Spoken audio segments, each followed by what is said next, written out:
this isn't anything that just is limited to the United States. It's a worldwide phenomenon.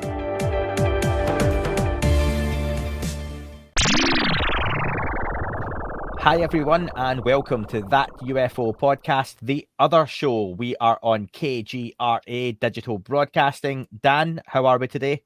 I'm great, thank you. How are you? I am very good. And if you are watching this on the Friday that it's broadcast, and we hope you do check out the shows as they air on KGRA's Facebook channel or their YouTube channel. Thank you to our colleagues and friends over at the Unidentified Celebrity Review for the show they have just done. If you're not listening to it after that, then disregard that because it doesn't really matter. It happened weeks ago, but make sure you've also checked out their show as well. Dan, it's your fault for this week's show. I mean, you came up with the idea for this week's show. We were going to talk about a little bit about Bill Nelson's comments, which I think is a great place to start anyway. But you mentioned there were a few other statements made over the last year or so that would be good to bring up and talk about, and we've just turned that into a whole show. So what we have for you folks are, starting from July 2020, are some senators and various different politicians or people within the political arena, or formerly of the political arena, talking about UFOs, UAPs, because it's something we see at the time. We scroll past it on social media, we check out the live clip, and then we kind of move on and forget about it.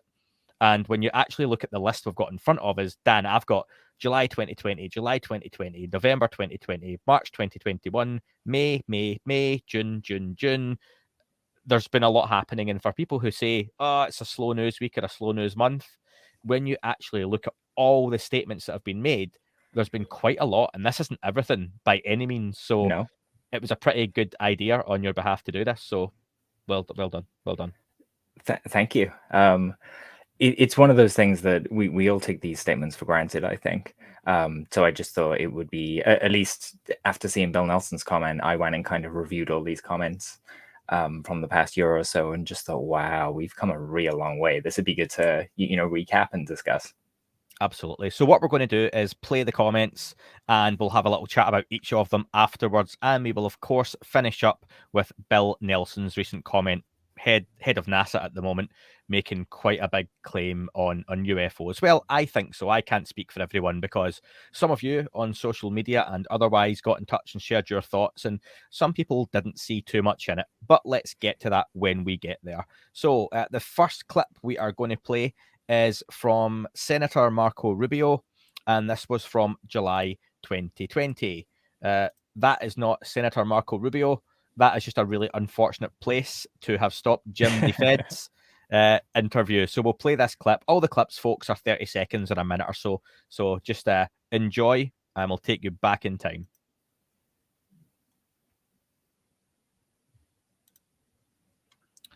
Dan? What did I do? I'm not getting any audio there. No, why are you not getting any audio, Dan? I don't know. Because I never clicked the button, did I? Share system is audio. that it? There we go. Let's get back to Jim. Okay, thanks very much. Now we're sharing system audio. You are all going to hear this. We could have been proper professional and pros and edited that out. No. That's just not Dan's style anymore. He doesn't do this. This is the human struggle. I like to let people see the process, It is, yeah. That's such a lazy way of saying we can't be bothered. But here you go.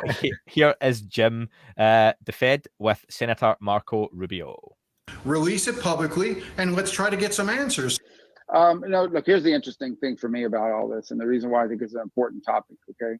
And that is we have things flying over our military bases and places where we're conducting military exercises, and we don't know what it is, and it isn't ours.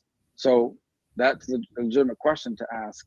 I would say that, frankly, that if it's something of outside this planet, that might actually be better than the fact that we've seen some technological leap on behalf of the Chinese or the Russians or some other adversary that allows them to conduct this sort of activity.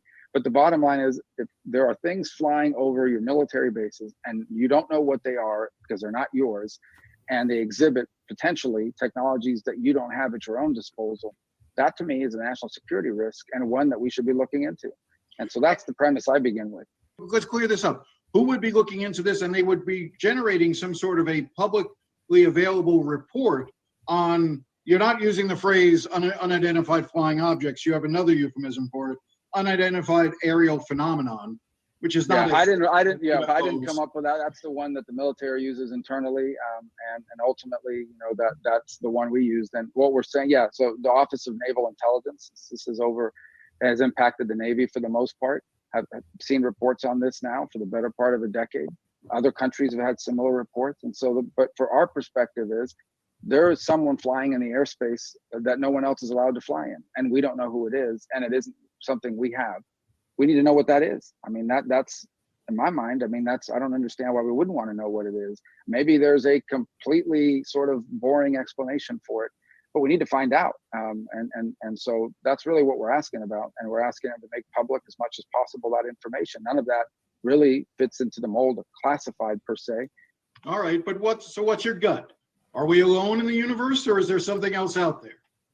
I don't have a gut feeling about it because it's a phenomenon. It's unexplained. I just want to know what it is, and if we can't determine what it is, then that's a fact point we need to take into account. I wouldn't venture to. So, Dan, a couple of things that jump out to me there is one, him saying he does not have a gut feeling. That's an absolute lie. Of course, he would have a gut feeling, but the language used straight off the bat, it would be preferential. It's something from outside of this world, because there's no ifs, buts, or maybes that you're talking aliens here. That's essentially what he gets right into, and he's not afraid to do that. Now, I don't doubt, off the back of these briefings and what he's discussed with the people he's discussed it with, that's because they're more or less being told, we don't think these are from here. We think they are potentially non-human. Agree, disagree? What do you think? Well, from our knowledge of what the briefings that Eric Davis gave, I would agree that it is towards the side of they are non-human somethings. The public term for that we saw is basically this other bucket from the UAPTF. So at the moment, we're Senator Rubio is not quite addressing it directly, but he's leaving the question hanging in the air very purposefully here, I think.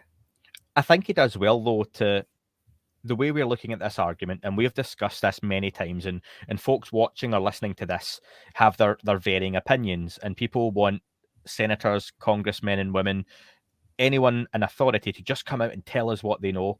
But I think he's doing the right thing and playing it baby steps, that there is something that we need to investigate. And it's almost appealing to other mainstream media and science that why don't we want to know what this is? And if it's something prosaic and boring, then, well, I don't know how it could be given the technology that's on exhibit here. But he's making the point that why don't we want to know what this is? That's pretty great, and I think it's a really good place to kind of leap off of. Let me just state as well, Dan, that we are showing various different politicians here.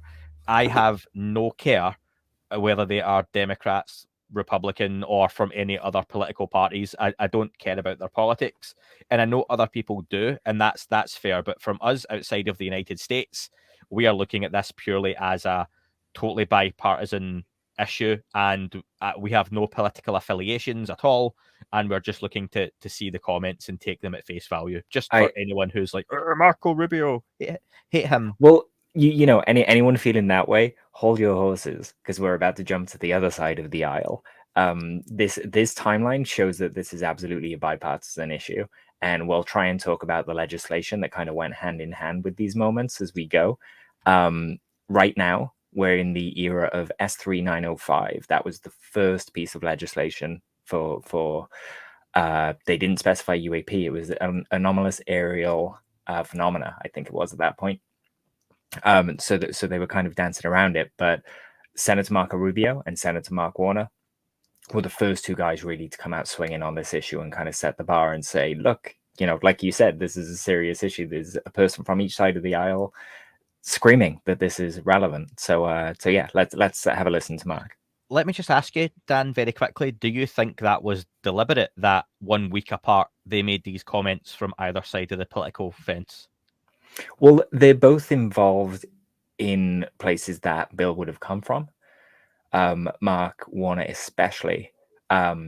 So, I mean, yeah, these bills are written. These are the guys that get the briefings first. So, yeah, I think these guys were decided that they were going to be the figureheads to start running with this. Cool. Let's head over to the Senator Mark Warner then and hear his comments at the time from July 2020. Well, I'm not going to get into any details on classified information.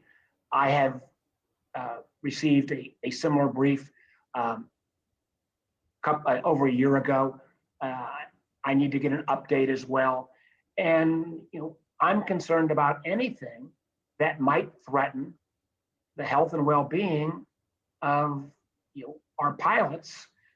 We've got a lot of those pilots that fly out of Oceana, that fly out of Hampton Roads. If there is anything that is disturbing their flight patterns or potentially a threat, I think it's appropriate that the Navy and the armed forces generally take this into consideration. But in terms of the specifics, that remains classified. I'm the vice chairman of the Intelligence Committee. Obviously, I'm not going to talk about classified information, but I think it's appropriate that the Pentagon keeps Senator Rubio and I and other members of the committee informed.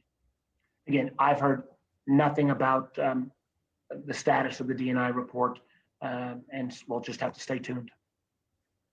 Again, I'm not going to, no matter how many times you ask, I'm not going to talk about things that are classified. I am going to say, though, that the Pentagon ought to be doing everything it would be appropriate to protect the safety and well-being of our planes and our pilots.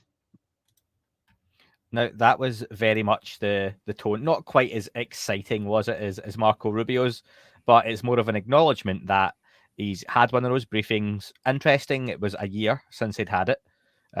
Not because it had been a year, but just that's quite a while. So there was no follow-up since then.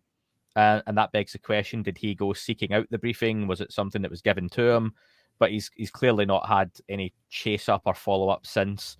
I'm guessing that is very much changed at this point now anyway, especially given this was almost a year before the task force report. So you would think there's been a few updates at least since then as well. Mark Warner then, good to see him getting involved, Dan. What are your thoughts?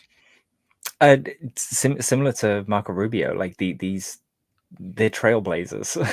Not many politicians are taking this issue on, and they're doing it in a very, there's no jokes, there's no awkward humor. They know the weight of the issue, that if something is breaching their airspace and can outclass the very best stuff that they have, there's a huge problem here, and there it needs to be addressed. You can tell that both these guys really want to kind of throw the book at the problem and get it solved. But as we saw, there was some resistance as all this was happening. Through the years, we have seen many former presidents give their opinion, sometimes very fleetingly, other times in a bit more detail, like Bill Clinton. But former President Obama was asked about this subject in November of last year on The Late Show with Stephen Colbert. Let's check out what Barack Obama had to say at the time. And he gets pressed a little bit on it, but there are times where prying information out of the bowels of an agency can be challenging. UFOs? Any UFOs? Did you ask about that? Certainly asked about it. And? Can't tell you. Sorry. Okay. All right, I'll take that as a yes. Because if there were none, Why you'd say not? there was none, right? You just played your hand. I thought you were a poker player. You just 100% showed your river card. Feel free to think that. I do. That's so much. There, That makes me happy to think that you want to tell me about Can UFOs. I say it used to be that UFOs was the and what is it? Roswell was the biggest conspiracy, Yeah. and now that seems so tame, right? Right. The idea that Right. the government might have an Yeah. alien spaceship. That's Now the nothing. biggest conspiracy is people in Michigan vote. Let's take another quick break. We'll be right back. Dan? That's a great clip. I hadn't quite realized how he was trying to normalize crash retrievals there before. He's very like, oh, it's nothing. Don't think anything of it. And now a year down the line, we're kind of talking about these things as if they're very normalized, I suppose I'll have to play devil's advocate as an interviewer. Okay, that Sure. one, one way we can take it that he's dropping it in and drip feeding that little bit of info and just normalizing the language and the conversation. I think Graham Rendell on our interview mentioned getting that language into the lexicon so it gets out into the wider public. Sure. Are we just reading into him joking about it? Or do you honestly think it's a more deliberate attempt to have that conversation? Because let's be fair, Stephen Colbert is still being quite lighthearted and jokey. It's not exactly a hard-hitting, serious, former President Obama, do you have this? And, are we investigating this? It's still said with a lighthearted, laugh and joke. Colbert is a big UFO fan, and he tends to ask a lot of his guests about UFOs with the same kind of childish glee that you just saw him ask Obama there. Obama's a very charismatic individual and was clearly responding to that tone that he was taking.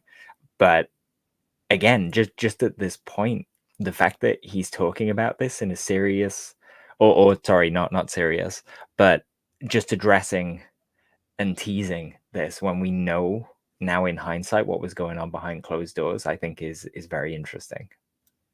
Yep, I'll give you that one then. I think it's always very telling that we don't know to what level any former president, former President Trump talked about it on a couple of occasions. President Clinton talked about it. I've never seen too many comments from George Bush Sr. or otherwise on it, to be honest. But obviously the more modern day stuff for us is far more interesting. I mean, there have been former presidents who have talked about uniting the world under the guise of some potential alien invasion or foreign entity. But yeah, you were going to say about one of the Bushes? I was just going to say that I don't think Bush could say phenomena. So I can't talk about anyone's accent. So the next one we have is a clip from, and hold your hats here, folks, Fox News.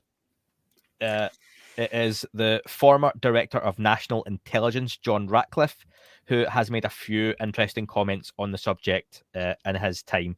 So this one jumps forward a bit more to March 20th of 2021, and let's listen to this clip. Can you tell us, have unidentified flying objects been seen? Well, sure. We have lots of reports about what we call unidentified aerial phenomenon. And this actually is a program that's been in place for a few years in terms of a task force that has been there under the National Defense Authorization Act. But as you correctly point out, Maria, there's now a report that will be issued by the Pentagon, by the Secretary of Defense and the Director of National Intelligence. I actually wanted to get this information out and declassified before I left office, but we weren't able to get it down into an unclassified format that we could talk about quickly enough. But frankly, there are a lot more sightings than have been made public. Some of those have been declassified. When we talk about sightings, we're talking about objects that have been seen by Navy or Air Force pilots or have been picked up by satellite imagery that frankly engage in actions that are difficult to explain, that movements that are hard to replicate, that we don't have the technology for, or traveling at speeds that exceed the sound barrier without a sonic boom. So in short, things that we are observing that are difficult to explain. And so there's actually quite a few of those, and I think that information is being gathered and will be put out in a way that the American people can see. We always, when we see these things, Maria, we always look for a plausible explanation. Weather can cause disturbances, visual disturbances. Sometimes we wonder whether or not our adversaries have technologies that are a little bit further down the road than we thought or that we realized. But there are instances where we don't have good explanations for some of the things that we've seen. And, when that information becomes declassified, I'll be able to talk a little bit more about that. Can you tell us where it was seen?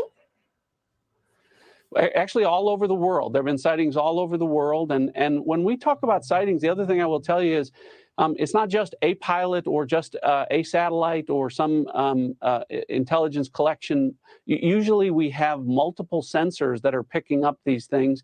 And so, again, some of this are just their unexplained phenomenon.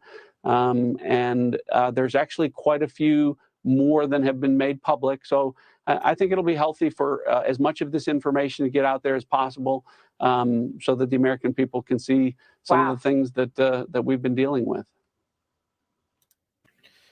I love Man, that I she love that does not clip. know how to react. That's my favorite thing. And This clearly, this is my first there's- note here. the saying the producer that will be in her ear must be going, I don't know what to say.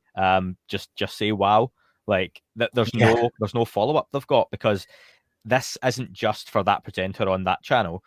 Worldwide, and when it's your friends or colleagues or people you speak to, I find this as well. When you have a serious conversation, stripping back the flying saucers, little green men, aliens from Mars, and just talk about the phenomenon itself and what people are seeing, they don't know how to react.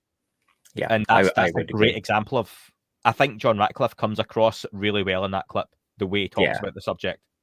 He does. It's worth noting that kind of in the preceding few months, the first UAP bill was passed to get to work on producing a report. At this point, we know the report is coming. John Ratcliffe has kind of seen the information going into it. He's no longer the guy in that position, but he was when we were getting those Trump comments about Roswell and things like that. So he clearly was privy to this information to a level where he's extremely comfortable discussing it in a very political tone. It's strange to me that we hear that language and we take it for granted now, because before this we just had people. I mean, let's be honest, we had Corey Good, right? And to go from that to John Radcliffe, the former director of national intelligence, talking about it like this and blowing the reporter's mind, just, is that confirmation right there in that clip? Can I be the grumpy Scottish guy, though, and give you an issue I have with this, or two issues? One of them, it's still that language of, have UFOs been seen? And I think anyone watching or listening to this would hate that, because it's not correct. Well, yes, they've been seen, but you're not asking me, have UFOs been seen? You're asking me, are we seeing something that's potentially non-human? But sure, it's that stigma still, isn't it? But the Yeah. the fake footage being used, I get it's probably some staffer in the background and it happens on multiple news channels, but I hate the fact they don't go and vet some of these clips to get some really good ones. And they're using Yeah. some of those that are from, if I'm correct, Dan, we had this discussion quite a while ago, one of the Apple apps that you can make a UFO video, and it's literally from that. That's right. UFO camera has a number of different effects. You can, if you just Google, YouTube search for the signal, you can have a look on my channel. I've put them all on there, all the different effects, so people can reference them and call them out very quickly. But yeah, it's slipped into the system there as a reported sighting. And there was the previous video to that as well, was discovered to just be a contrail from a missile, viewed from a strange angle, but it almost looks like a craft is coming through the clouds. And it kind of speaks to the kind of mirages that people can see, and this is why we have to be slow and steady. We can't just throw every single bit of footage into a database and go, cool, that's all the guaranteed UAP stuff. We need the AI to look at these things. We need discerning individuals to look at these things, and we need to approach it exactly like these guys are setting the bar to approach it. One of Lou Elizondo's interviews from earlier this year, he was on Fox or CNN, one of those channels, and I had reached out to him for a comment on the footage being used, being played as he spoke, because it was the same sort of stuff, where it was fake footage, known debunked hoax or CGI stuff, and he shared the same frustration that obviously he can't see it as it's playing, and it's just more than likely someone in the background, a researcher, being told, go grab some UFO clips. They type UFO into YouTube or Twitter or wherever they get them from, and they play those on the news. So there you go. And those clips are the cleared ones as well, so they know that's why they're in their kind of news pick database. Yeah. But we all complained about it, and they've, not saying that necessarily UFO Twitter had a hand in getting rid of them, but they're not there anymore. So even that is a reflection of how the conversation has changed. No cheesy fake clips in the background. We're just seeing Nimitz and Gimbal, and like you said the other day, it's genuinely hard to find stuff before that now on YouTube, or at least I find that. No, definitely. Some of the stuff we were looking for recently, we've struggled to find that normally comes up straight away, and it's again, it shows the popularity right now of the subject. for better or for worse. Let's head over to the White House Press Secretary, Jen Psaki. And this again was a question on May 25th, so 1 month before the UAP report. And this was, again, journalists starting to get wind that the report would be due. We're aware of the report requirement, and our team at the Office of the Director of National Intelligence is, of course, actively working on that report. And we take reports of incursions into our airspace by any aircraft, identified or unidentified, very seriously and investigate each one. But Odie and I would be working on that report, and in terms of disclosure, that would be up to them. I guess in all seriousness, though, can you characterize the president's concerns about this phenomenon? I mean, it is this concept of objects in U.S. airspace that are either origin from other nations or other entities, but what is the concern of the president that this phenomenon seems to occur in the national security apparatus? Well, I think broadly speaking, the fact that we have a team that's actively working on a report, certainly the safety of our personnel. It's come off there. I'll stop that one anyway, but I think, to be fair, the question asked by the journalist would have been better directed towards Joe Biden. But again, you have to give the props here to President Trump, because it was his administration, rightly or wrongly, whatever you think of them, who started these bills in motion back in December previously. So again, this was something that was already in the pipeline before the Biden administration came in. And again, it's something that, as we see, is probably better being away from any political leanings anyway. Is that fair? Yeah, I mean, there's been mutterings that the fact that Trump got rid of a lot of longtime civil servants, that's actually helped the cause, because a lot of those people were the kind of, the more religiously inclined folk. And now we're kind of getting new, fresh faces in from the new administration who can actually move this ball. I'll unmute myself. Almost done a Dan. Almost done a Dan there. Yeah, just managed to save myself from the edge. This was the first time we've kind of heard this in modern day spoken about in the White House press room as well. That was a big moment. I remember when it happened. We weren't necessarily even sure if this report was going to materialize. We were all just, we knew the language was there, and we knew that it wasn't signed into law. Rather, it was a requirement, and they're not always adhered to. So the fact that we had Jen Psaki there acknowledging it, I feel like Ratcliffe, the previous DNI, may have been holding her feet to the fire by talking about it and saying that they set the work up for them to carry on. Yeah, and to be fair, the props for this don't really go to Psaki, because she has to just answer the questions, and she does so in that very general and vague way that doesn't really give you any sort of answer. It's just an acknowledgement of the question in a roundabout way. So fair play to the journalist and the journalists of the time who started asking those questions. That's something that's fell away considerably, but I suppose we're waiting on that next Tic Tac gimbal video, something of that, or update on any of the potential,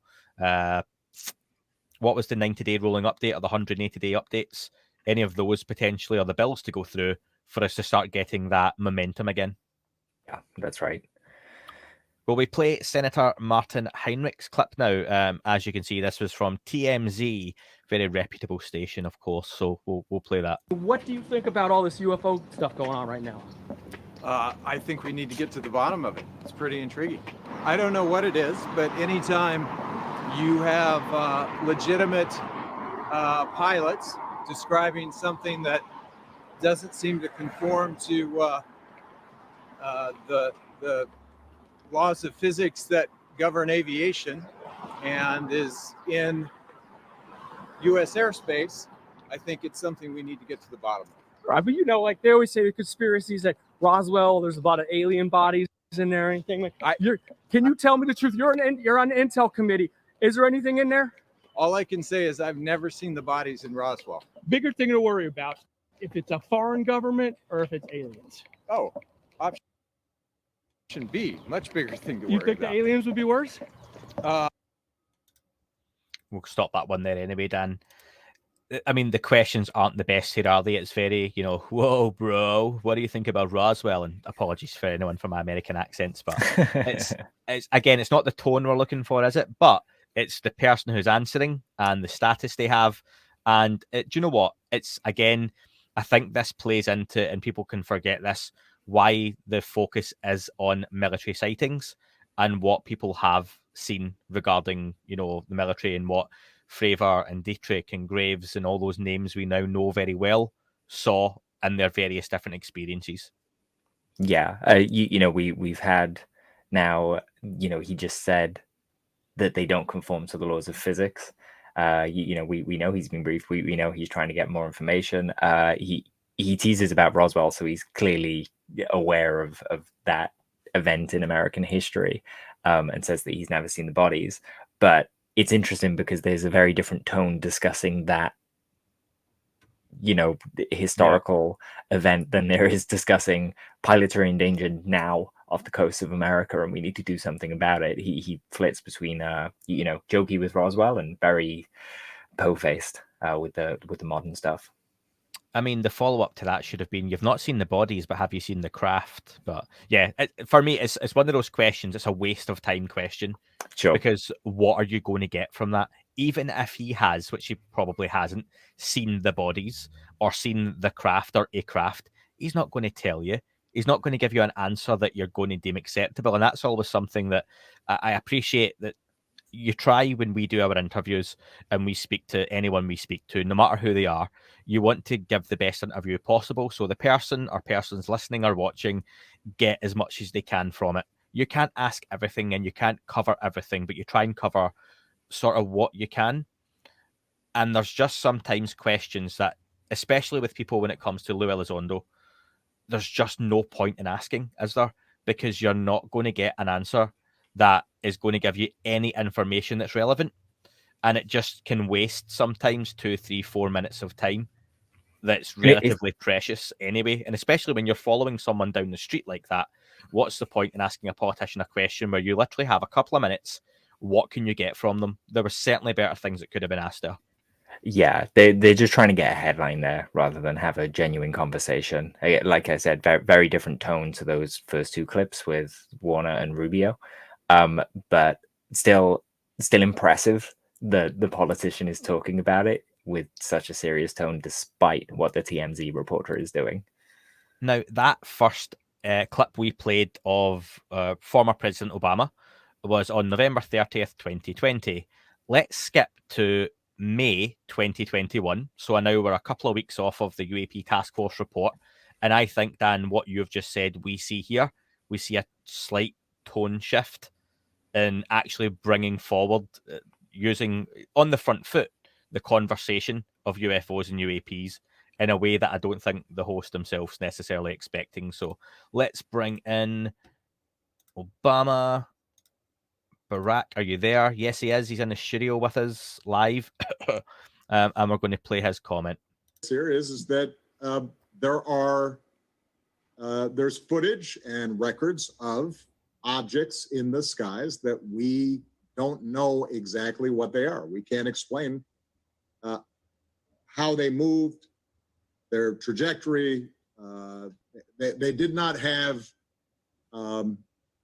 an easily explainable pattern. And so, I think that people still take seriously trying to investigate and figure out what that is. President Obama.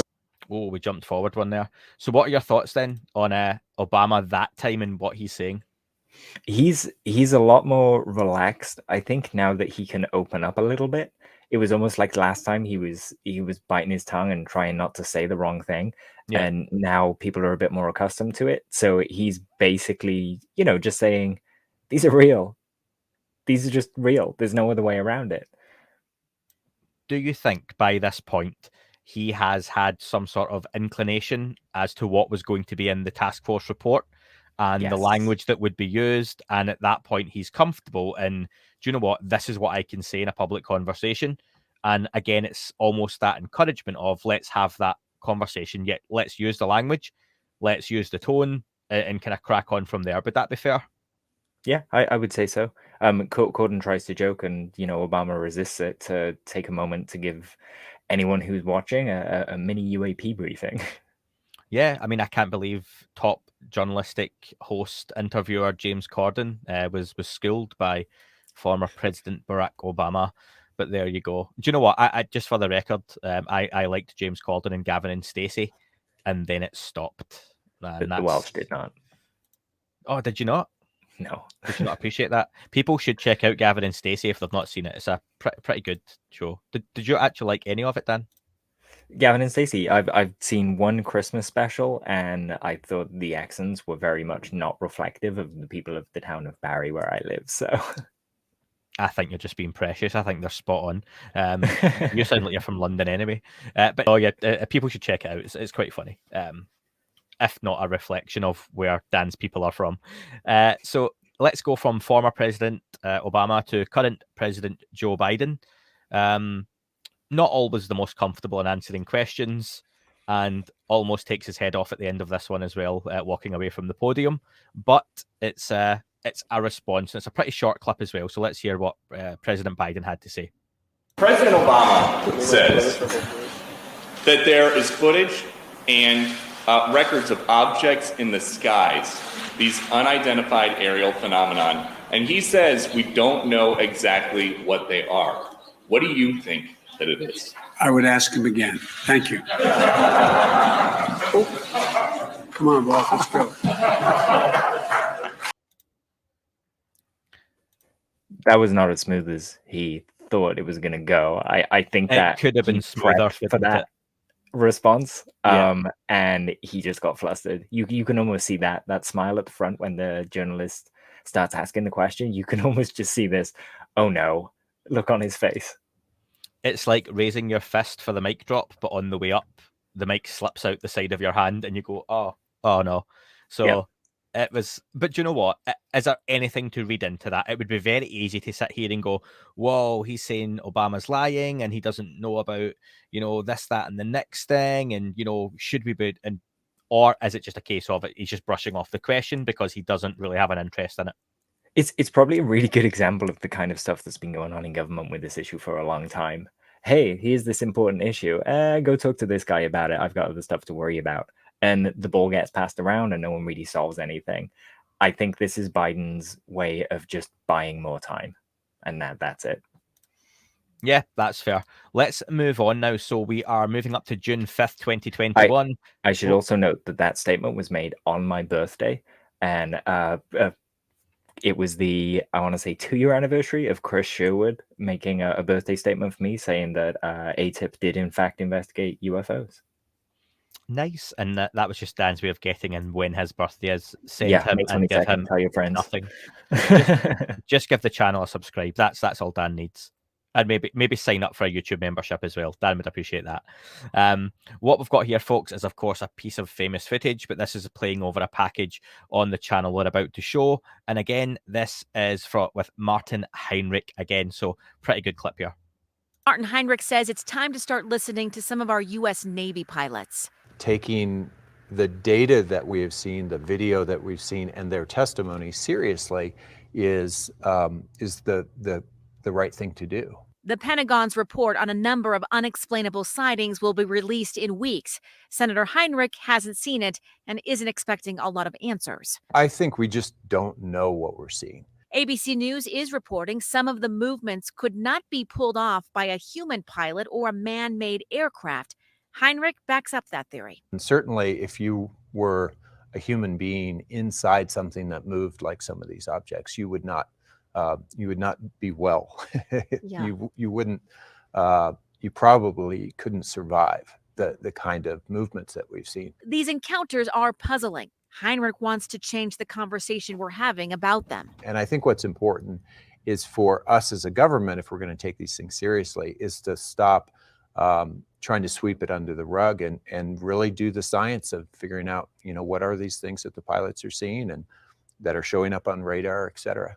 You can really hear it in their voices too, Right. when they're talking. Like they have no idea what they're looking And at. there was a culture for a long time of, just don't discuss it. He says that stops soon with this report, though he has a feeling when he does read it, it'll just be the beginning of trying to really find out what's in these videos.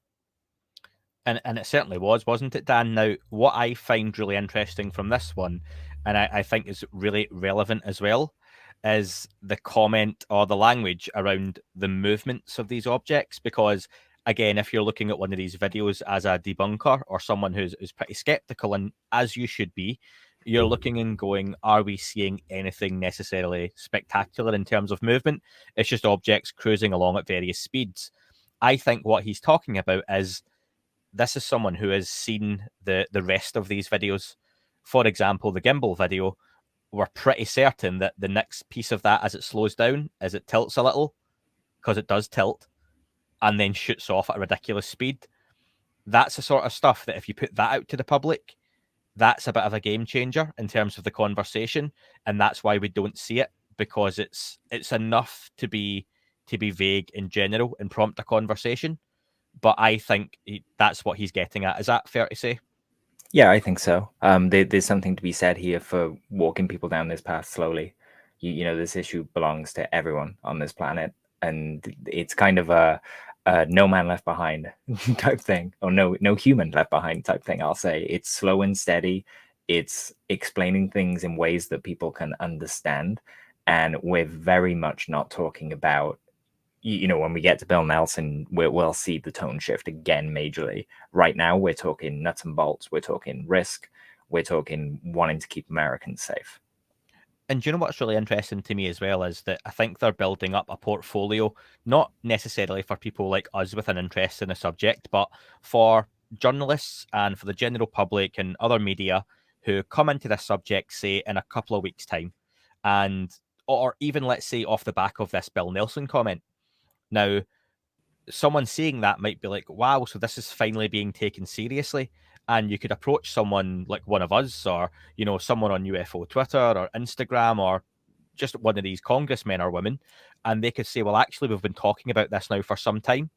And if they go onto YouTube and look at the playlist we have just made up for this show, they can actually look back, and a journalist could look and go, wow, actually, I've got 15 or 20 comments here from high-ranking politicians and speakers and intellectuals all about this subject, and I've missed it.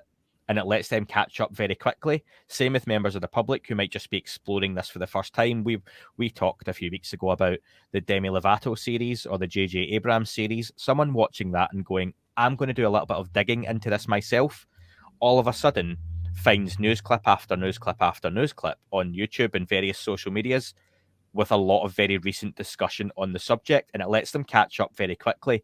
And I suppose it takes away a lot of that shock of, what have I been missing? It's just happening now. No, the conversation's actually been happening for quite a while. Yeah, absolutely. And that kind of reflects what's happening behind closed doors. We may not be privy to those conversations, but we know people are being briefed. We know more and more people are asking to be briefed.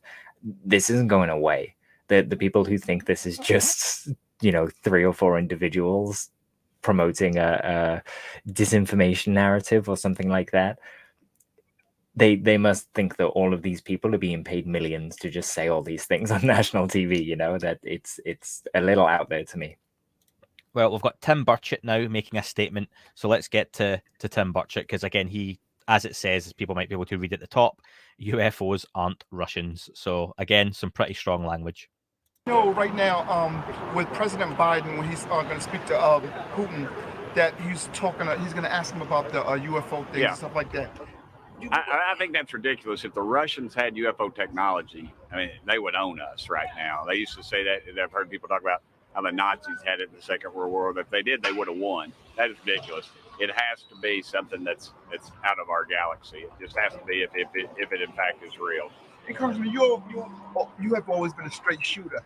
It's been like, I know when it's been bipartisan, but the one thing I've noticed is doesn't matter which president it is, nobody ever talks about the... They always say they're going to do something about it, and then they get in office, and And honestly, I thought Trump was going to do something. They was going to release the files, but they release these files are redacted. It's just a big blob of whiteout. And clearly something's going on. We talk about we're going to release it, and then we never do, or we release something that's so redacted that it's just ridiculous. The Air Force had a release of on Roswell, which was the big deal, I think, from '48, and the big cover up there. And the guy that did it was a smart aleck, and he kind of smirked the whole time, and nobody took it serious. They ought to take it serious. The American public wants to know, and frankly, we deserve to know.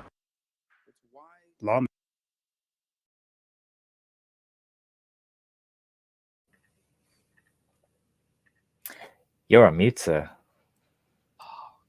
Good God, that's Finally. embarrassing. Dan, take a note 45 minutes in to edit that one out, please. No. I'll buy you a coffee. Sorry, my bad. That'll be a t-shirt one day, folks. People roll their eyes at the merchandise stuff, but I'm on mute. Get your I'm on mute t-shirts for $50. So that language for me was again really strong, that you've got another politician like Chris Mellon has said on many occasions, these are not ours. They're almost definitely not Russian, and they're almost definitely not Chinese. These are something else. We've had that language, and we're hearing it now from other politicians. What more do you think needs to be said for the conversation to move forward, though, from that, Dan? Well, we'd like the hard data, or for people interested, public positions where they can talk and interface with the public about what they're seeing.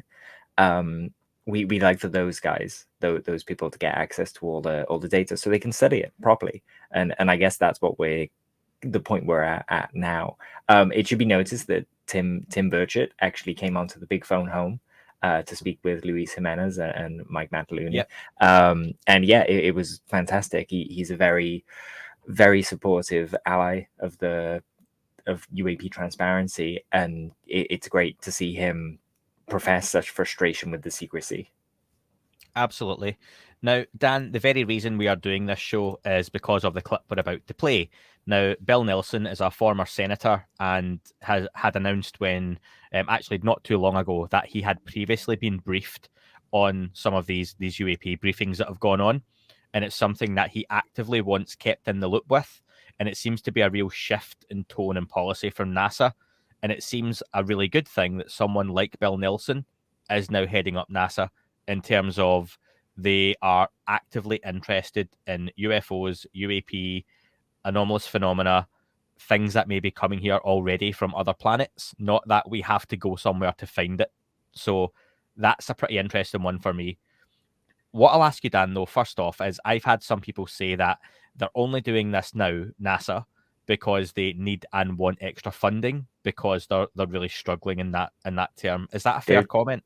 There are easier ways to get funding, much easier ways. They're interfacing with SpaceX and various other private industry members.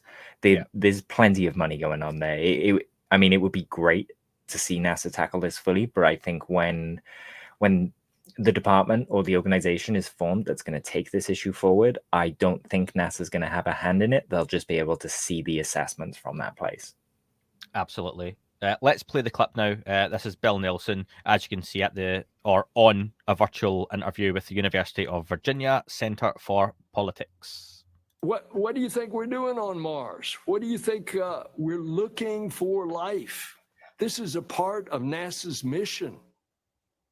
That's what this telescope is going to be looking for. Are there other planets elsewhere that there is life? Now, I know what you've seen is what those Navy pilots saw in 2004, and there have been some 300 sightings since then. And I've talked to those pilots, and they know they saw something, and their radars locked onto it. And then all of a sudden it was here on the surface, and then it's there. And they don't know what it is, and we don't know what it is. We hope it's not an adversary here on Earth that has that kind of technology. But it's something. And so this is a mission that we're constantly looking. Who is out there? Who are we? How did we get here? How did we become as we are? How did we develop? How did we civilize? And are those same conditions out there in a universe that has billions of other suns in billions of other galaxies? It's so large, I can't conceive it. You anticipated one of the questions that I have here because it was suggested to me by many different people. They did want your comment on what you think the fighter pilot saw. I think most people saw that 60 Minutes piece, and there were a lot of newspaper pieces about whether or not it was Russia or China, or perhaps more likely some extraterrestrial intelligent beings. What is your theory? You've heard a lot of options. Which one do you think is the most credible, if you can choose? Larry, I don't know the answer to that, but I do know this, that my personal opinion is that the universe is so big, and now there are even theories that there might be other universes. And if that's the case, who am I to say that planet Earth is the only location of a life form that is civilized and organized like ours? But I'll tell you what that makes me think. I better be a better steward of what we have, because we're messing it up. And we're messing it up just the way we're treating each other. And so I know what my mission is: to be a better steward of this planet and be a better citizen of planet Earth. But are there other planet Earths out there? I certainly think so, because the universe is so big. What do you think? It's quite the statement, Dan, isn't it? And It a lot is. was used, and he says more and more and more that I don't think you expect him to say. And I genuinely, it's all opinion, and I have to say that because there were people online saying he says a whole lot of nothing. But you're looking at the guy who's in charge of NASA talking about not only other planets but other universes, and he brings this stuff up himself. He's not being prompted to do it. Like the interviewer says, you've actually predicted one of my questions and started answering it already. So he's actively having the conversation for you. What stood out to you in this one, Dan, in the kind of final minutes we've got? So, I mean, multiple universes. The fact that he spoke about human origin questions, and that happened within, I'd say, 24, 48 hours of Lou Elizondo addressing the same stuff on an interview on Theories of Everything with Kurt Mungle. Real interesting for me that it came up at the same time. Bill Nelson was, and I hope I get this name right, he was on the Armed Services Committee. So he'd been briefed a long time ago on this whole issue. So he's extremely comfortable with it. And has been considering it for a long time. We've just found a planet outside of the Milky Way as well, the first one, or all the other ones were within the Milky Way. So again, you know, that came a few days after that, and I'm not saying that it was all planned, but it's rolling out in a real smooth way, right? I think, and that let me put on my let's go a bit out there hat. If you are in his position and you have any inclination that there may be other entities and other planets, do you have a better idea of where NASA should be aiming probes and shuttles and crafts in future missions? Because I think with NASA, you always get the idea that they're hopping around the planets in our solar system, and I suppose you would think people in the know might have a good idea that, do you know what? Let's just say I'm Lou Elizondo and I know almost everything, which she probably doesn't know as much as we're going to say here, but let's just put these hats on for a minute. And I say to you, Dan, you're going to head up NASA, but do you know what? Let's kind of stop looking at Jupiter, Uranus, Mars, Neptune, Saturn. There's nothing there. They're just planets. However, let's start looking over that way. Or have we considered looking here? Do you think there's a potential in that? Well, this is what we're going to be doing in the next few months. I say we, I'm not doing anything. I'm just going to be excited when I see the photos. The James Webb Telescope you is don't going have up. time. Yeah, you don't have time to do anything else. Just now. The James Webb Telescope is going up, and that's going to look a lot of exoplanets and be able to see if there are signatures of life on them. We're going to be understanding that data for a long time, and just like we saw with the Venus results that we had not too long ago, that data had existed in other data piles for a long time, and it wasn't until we got the new data that we realized it was there in the old data. So I think we're on the cusp of starting to see that there's a lot more potential for life out there, and it's kind of shifting the mindset, I think, of the whole human race, to go from we're just here and we're just alone and it's just us, to wow, we really aren't alone, and we're all just arguing over whether they visited us or not now. What part does NASA still have to play if it seems almost for a fact that these things are coming here from somewhere else?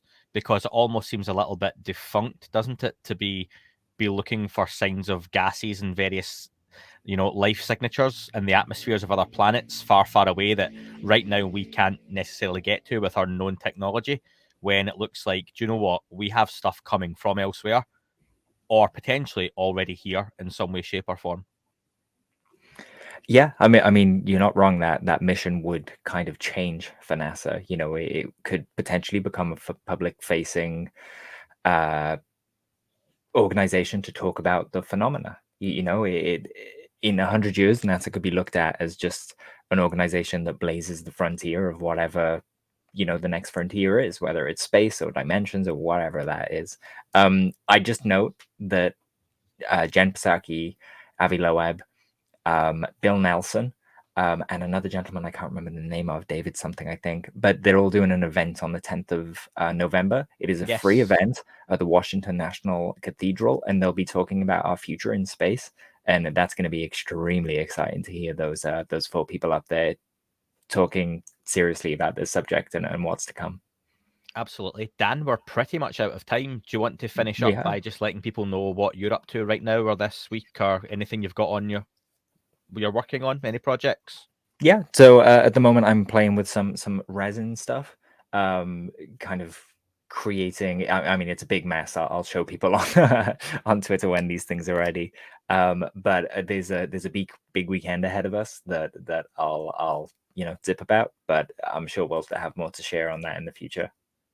Yes. Well, actually, we can just say that we're meeting face to face for the first time, and yes, we are. Almost 18 months, aren't we? I'm going to run at you in slow motion. I hope you know that. I hope you're a hugger. COVID, not allowed. So yeah, we're meeting for the first time with some of our other colleagues as well, which I'm looking forward to, folks.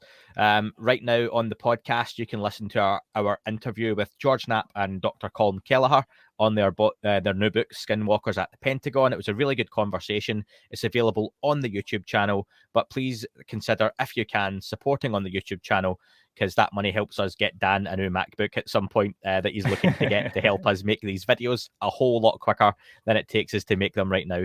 But it's the price of a coffee, and you can subscribe to the YouTube channel, and you get some cool emojis and stuff like that as part of that as well. So check out the George Knapp and Colm Kelleher interview, and a whole load of others on there as well. I won't announce yet because I'm still waiting on a few confirmations. The podcast coming up for next month, but we've got some good stuff in the pipeline as well, and I look forward to kind of getting those out there. So Dan, thank you very much for your time. Thank you very much, and I'll see you soon. Yes, and thank you to everyone out there in KGRA land as well for hosting us as well. See you soon. That is all for this week's show. Thank you very much for listening. Please remember to leave the podcast a review on your chosen platform. You can like, retweet and subscribe. That would all be very much appreciated. The shows are being uploaded onto YouTube as we speak more and more. You can sign up at patreon.com/That UFO podcast to access the shows ad-free as well. Please get in touch on Twitter, Facebook, Instagram, That UFO podcast. Of course, on Twitter, it's at UFO UAPAM. And again, folks, as always, keep looking up. You never know what you might see.